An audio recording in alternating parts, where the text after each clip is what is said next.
ପନିରଟିକୁ ଏଇଭଳି ଭାବେ ଲମ୍ବା ଲମ୍ବା କାଟିଦେବେ। ତାର କିଛି କର୍ଣ୍ଣଫ୍ଲାୱାର ଗୋଳେଇ, ଶୁଖିଲା କର୍ଣ୍ଣଫ୍ଲାୱାର ପାଣି ଦେବେ ନାହିଁ, ତାକୁ ଗୋଳେଇ ଅଏଲରେ ଫ୍ରାଏ କରିଦେବେ। ଟିକେ ଡିପ୍ ଫ୍ରାଏ କରିବେ, ଅଧିକା ଫ୍ରାଏ କରିବେ ନାହିଁ, ନହେଲେ ଜଳିଯିବ। ହ୍ୟାଲୋ ଫ୍ରେଣ୍ଡସ୍, ମୁଁ ହରକୃଷ୍ଣ। ଆଜି ଆମେ ବନେଇବା ପନିର ମେଜେଷ୍ଟିକ। ପ୍ରଥମେ କଡ଼େଇରେ ତେଲ ଗରମ କରିବେ, କିଛି ବଟର ଆଡ୍ କରିବେ, ଲାଇଟ୍ ଜିରା ଆଡ୍ କରିବେ, ଶୁଖିଲା ଲଙ୍କା 2-3ଟି ଆଡ୍ କରିବେ, କିଛି କାଜୁ ଆଡ୍ କରିବେ, କିଛି ପୋଦିନା ପତ୍ର ଆଡ୍ କରିବେ, କିଛି ସ୍ଲାଇସ୍ ଲଙ୍କା ଆଡ୍ କରିବେ, କିଛି ରସୁଣ କିମା ଆଡ୍ କରିବେ, କିଛି ଅଦା କିମା ଆଡ୍ କରିବେ। ତା ଭଲ ଭାବରେ ମିକ୍ସ କରିବେ। 2-3 ମିନିଟ୍ ମିକ୍ସ କରିବେ।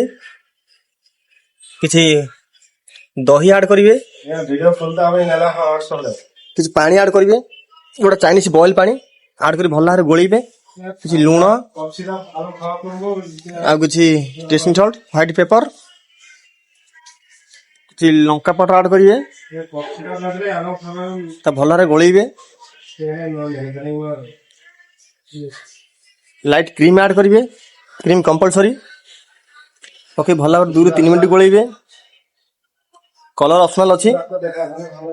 ମୋ ପୂର୍ବ ଭିଡିଓରେ ଭାଇ ଭଉଣୀ ମାନେ ବହୁତ ମତେ ଭଲ ପାଇ ଦେଇଥିଲେ, ଆଉ ଲାଇକ୍ କମେଣ୍ଟ ବହୁତ ଆସିଥିଲା। ମୁଁ ଆଶା କରୁଛି ଏଇଭଳି ଭାବରେ ମତେ ଭଲ ପାଇ ଦେବେ, ଯେମିତି ମୋ ଚ୍ୟାନେଲ ଆଗକୁ ଗ୍ରୋଥ କରିପାରିବ। ଏଇଭଳି ଭାବରେ ସପୋର୍ଟ କରନ୍ତୁ। ଆଉ ଯୋଉ ପନିର ଟିକେ ଅଏଲ ଫ୍ରାଏ କରି ରଖିଥିବେ, ତା ଦେହରେ ଆଡ୍ କରିଦେବେ।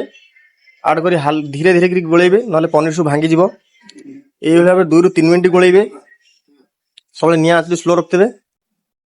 ଧୀରେ ଧୀରେ ଗୋଳେଇଲେ କାରଣ ପନିରଟା ଭାଙ୍ଗିବ ନାହିଁ। ଏଇଭଳି ପ୍ରୋସେସ ବନାନ୍ତୁ। କିଛି ସ୍ପ୍ରିଙ୍ଗ ଅନିଅନ ଆଡ୍ କରନ୍ତୁ। ଭିଡ଼ିଓଟି କେମିତି ଲାଗିଲା ଲାଇକ୍ କମେଣ୍ଟ ସେୟାର କରିବେ। ମୋ ଚ୍ୟାନେଲକୁ ଫଲୋ କରିବେ। ରହୁଛି, ଜୟ ଜଗନ୍ନାଥ।